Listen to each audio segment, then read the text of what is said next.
അമേരിക്കയുടെ 145% തീരുവ എന്ന വലിയ പ്രഹരത്തിന് ശേഷം പല വഴികളിലൂടെ തിരിച്ചടി നടത്തി ചൈന. ഏറ്റവും ഒടുവിൽ ഇതാ ബോയിംഗ് വിമാനങ്ങളുടെ ഡെലിവറി നിർത്താൻ ചൈന വിമാന കമ്പനികൾക്ക് നിർദ്ദേശം നൽകി. അമേരിക്കയിൽ നിന്ന് ബോയിംഗ് വിമാനങ്ങളോ വിമാനങ്ങളുമായി ബന്ധപ്പെട്ട സാമഗ്രികൾ വാങ്ങുന്നതും നിർത്തിവെക്കാൻ വിമാന കമ്പനികളോട് ചൈന ആവശ്യപ്പെട്ടിട്ടുണ്ട്. തീരുവ ഉയർത്താനുള്ള US പ്രസിഡന്റ് ഡൊണാൾഡ് ട്രംപിന്റെ തീരുമാനത്തോടെ ഇരു രാജ്യങ്ങളും തമ്മിലുള്ള വ്യാപാര ബന്ധം താറുമാറായ സാഹചര്യത്തിലാണ് ചൈനയുടെ നടപടി. ചൈനീസ് ഉൽപ്പന്നങ്ങൾക്കുള്ള തീരുവ 145% US പ്രസിഡന്റ് ഡൊണാൾഡ് ട്രംപ് ഉയർത്തിയിരുന്നു. ഇതിന് പിന്നാലെ US ഉൽപ്പന്നങ്ങൾക്കുമേൽ ചൈന തിരിച്ച് 125% പകര ചുങ്കം ചുമത്തുകയും ചെയ്തു. ഉയർന്ന തീരുവ കാരണമുള്ള വർദ്ധിച്ച ചിലവുകൾ നികത്താൻ ബോയിംഗ് വിമാനങ്ങൾ വാടകയ്ക്കെടുത്ത ചൈനീസ് എയർലൈൻസ് കമ്പനികളെ സാമ്പത്തികമായി സഹായിക്കാനും ചൈന പദ്ധതിയിട്ടിട്ടുള്ളതായാണ് പുതിയ റിപ്പോർട്ടുകൾ സൂചിപ്പിക്കുന്നത്. പുതിയ താരിഫുകൾ പ്രകാരം US നിർമ്മിത വിമാനങ്ങളുടെയും പാർട്സുകളുടെയും വില ഇരട്ടിയോളം വർദ്ധിക്കും. ഇത് ചൈനീസ് വിമാന കമ്പനികൾക്ക് സാമ്പത്തികമായി ബുദ്ധിമുട്ടുണ്ടാക്കുമെന്ന് കണ്ടാണ് സഹായ നടപടി. അമേരിക്കയുടെ ഉയർന്ന തീരുവ ബോയിംഗ് വിമാന കമ്പനികൾക്ക് വലിയ തിരിച്ചടിയാണ്. ബോയിങ്ങിന്റെ ഏറ്റവും വലിയ വിപണിയാണ് ചൈന.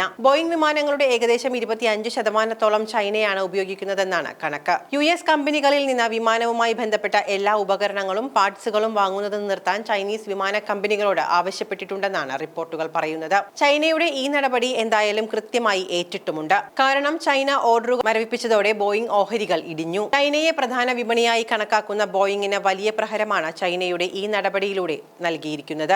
ഉഭയകക്ഷി ബന്ധങ്ങളിലെ പിരിമുറുക്കം ഇതോടെ കൂടിയിരിക്കുകയാണ്. ബോയിങ്ങിന്റെ ഓഹരികൾ വ്യാപാരം ആരംഭിക്കുന്നതിന് മുൻപ് തന്നെ 3% ഇടിഞ്ഞു. എതിരാളികളായ എയർബസ് ആധിപത്യം സ്ഥാപിക്കുകയും ചെയ്തു. അതേസമയം അമേരിക്കയിൽ നിന്നുള്ള വിമാനങ്ങളുമായി ബന്ധപ്പെട്ട ഘടകങ്ങൾ വാങ്ങുന്നതിന് നിർത്താനുള്ള ചൈനയുടെ തീരുമാനം ആഗോള വ്യോമയാന പദ്ധതികളെ വരെ തകിടം മറിച്ചേക്കാം. ഷാങ്ഹായ് ആസ്ഥാനമായുള്ള വിമാന കമ്പനിയായ ജുനിയാവോ എയർലൈൻസിന് ഏകദേശം $120 മില്യൺ വിലമതിക്കുന്ന ഒരു ബോയിംഗ് 787-9 വിമാനം 3 ആഴ്ചകൾക്കുള്ളിൽ നൽകുമെന്ന് ബോയിംഗ് വാഗ്ദാനം നൽകിയിരുന്നു. എന്നാൽ താരിഫ് യുദ്ധം വന്നതോടെ ഈ വിതരണം തടസ്സപ്പെട്ടിരിക്കുകയാണ്. കൂടാതെ ചൈനയിൽ തന്നെയുള്ള ജെറ്റുകളുടെ അറ്റകുറ്റപ്പണികളുടെ ചിലവുകൾ ഇതോടെ ഉയരും. കൂടാതെ വിമാനങ്ങളുടെ ഘടകങ്ങളിൽ ബദൽ മാർഗം തേടുമ്പോൾ അത് വിമാനങ്ങളുടെ പ്രവർത്തനക്ഷമതയെയും സുരക്ഷാ മാനദണ്ഡങ്ങളെയും ബാധിച്ചേക്കാം.